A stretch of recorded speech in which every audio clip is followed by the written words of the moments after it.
Today, we are diving headfirst into one of the biggest, most mind-bending thought experiments in all of philosophy. We're talking about René Descartes and his absolutely radical quest to find just one thing, anything, he could know for certain. So let's just get right into it with the question that kicked this whole thing off for Descartes. And seriously, I want you to think about this for a second. How can you be so sure you aren't dreaming right now? Like really, what solid proof do you have? Yeah, that's the rabbit hole he decided to dive right into. So Descartes takes a hard look at everything he thinks he knows, and what does he see? A foundation made of sand.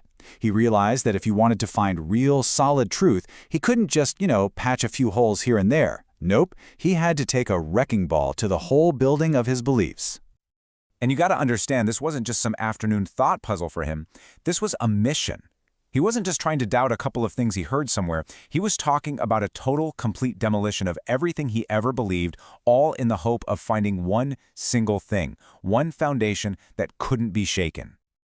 Okay, so how did he do it? Well, he came up with this method of just doubting everything systematically. First, he's like, okay, my senses, can I trust them? Well, we've all seen a stick look bent in a glass of water, right?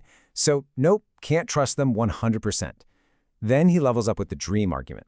He says, look, dreams can feel so incredibly real, there's no foolproof way to know you're not in one right now. But then, and this is the big one, he comes up with the evil demon. What if he says some all-powerful, malicious demon is out there whose entire job is to deceive me about everything, even something as basic as 2 + 3 = 5? So at this point, he's basically thrown out the window everything. The world outside? Gone. His own body? Can't trust it. Even simple math could be a trick. He is left with absolutely nothing. He calls it an imprisoning darkness. And what's so cool is that right here, at his lowest point, when all seems lost, that's where he finds his first little foothold of truth. So, there he is in the absolute depths of doubt. And then, a light bulb goes off. A massive one. He goes back to that evil demon idea. All right, he thinks, let's just say it's true. The worst case scenario. There's this demon, and it's feeding me a nonstop movie of total lies. But then, a breakthrough. He realizes, wait a minute, for me to be deceived, for me to even doubt that I exist, I have to be here to be deceived in the first place. You can't deceive something that doesn't exist. The very act of thinking, even if all the thoughts are wrong, proves that there is a thinker.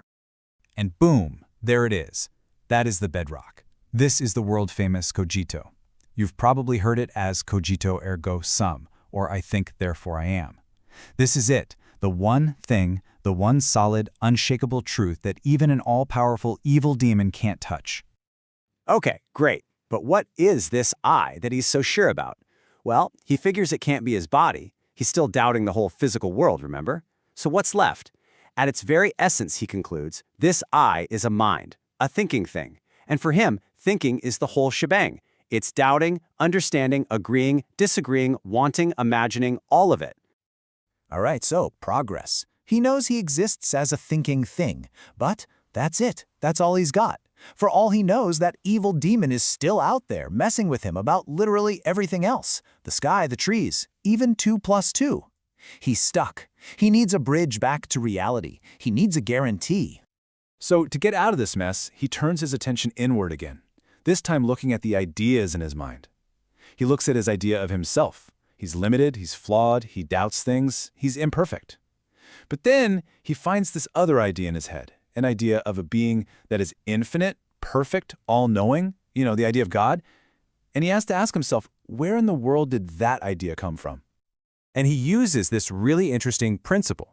Basically, an effect can't be bigger or more perfect than its cause. So he thinks, look at me. I'm an imperfect, finite guy. How could my little imperfect mind just make up the idea of absolute, infinite perfection?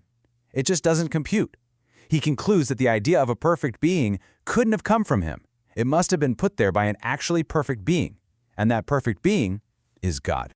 Now here's the kicker, the really crucial part. If God is perfect, then God can't be a deceiver, right? Because deception, lying, those are imperfections. They're flaws. So this means the being in charge of reality isn't some evil demon trying to trick him. It's a good, non-deceiving God. And that is his guarantee.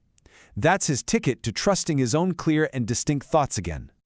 So he's got his toolkit now. He's got his solid foundation, I exist, and he's got his cosmic guarantor, a God that won't lie to him. Now, finally, he can start rebuilding all the knowledge he so dramatically tore down. The first thing he rebuilds is this huge distinction between two types of stuff in the universe. On one hand, you have the mind, the I. It's a thinking thing. It has no size or shape, you can't cut it in half, it's non-physical.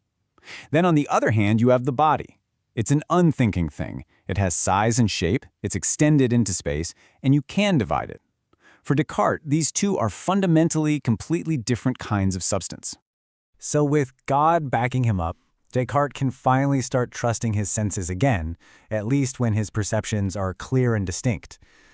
And since he has this really powerful, persistent feeling that his senses are showing him a real physical world out there, and since he knows God isn't a deceiver, he concludes that the material world must actually be real. It exists. But this brings up a huge question. If mind and body are so different, how do they work together? He uses this great analogy. He says we're not like a sailor in a ship. If the ship gets a hole, the sailor just sees it and thinks, oh, the ship is damaged. But when our body gets hurt, we don't just think it, we feel it. We feel pain. We feel hunger. He says this proves we are a deep, intermingled union of both mind and body. So Descartes' incredible quest for certainty totally reshapes how we think about, well, everything.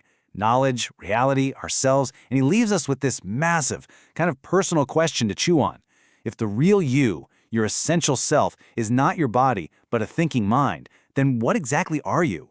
What is this relationship you have with your own body? And trust me, that's a question we're all still grappling with.